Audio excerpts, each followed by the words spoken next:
சபரிமலையில் நாளை மகரஜோதி தரிசனம் நடைபெற இருக்கக்கூடிய நிலையில் கூட்டம் அலைமோதி வருகிறது. விவரங்களுடைய நிகரானுடைய செய்தியாளர் சஜயகுமார் விவரம் என்ன?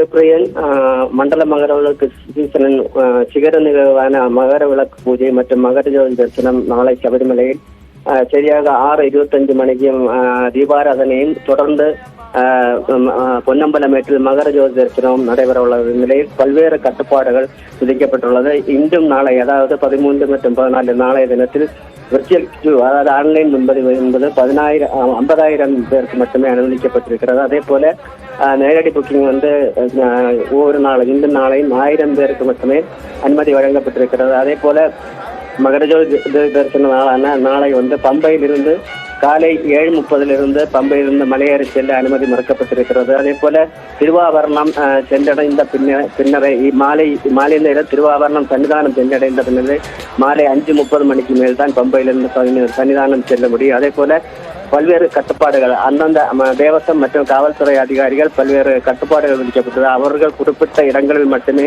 இன்று மகரஜோதி தரிசனம் காண முடியும். மரங்கள் முகளில் ஏறவோ மரச்சில்லைகளில் இருந்து மகரஜோதி தரிசனம் காணவோ கூடாது. அதே போல உயரமான கட்டடங்கள் மேல் ஏறி நின்று மகரஜோதி தரிசனம் மேற்கொள்ளக்கூடாது. குடிசைகள் கட்டக்கூடாது. அதே போல ஸ்டவ், கேஸ் சிலிண்டர், அடுப்பு போன்ற பொருட்கள்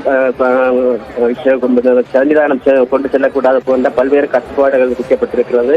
இன்று முதலே சன்னிதானம் மற்றும் அதன் சுற்றுவட்டார பகுதிகள் 10 லட்சம் பக்தர்கள் கூடியுள்ளது. நாளை மகரஜோதி தரிசனம் நடைபெற உள்ள நிலையில் தற்போதைய காவல்துறையும் தேவசம் போர்டும் பல்வேறு கட்டுப்பாடுகளும் தொடர்ந்து ஏற்படுத்தி வருகிறது. தேவப்பிரியன், தகவல்களுக்கு நன்றி. சஜயகுமார்.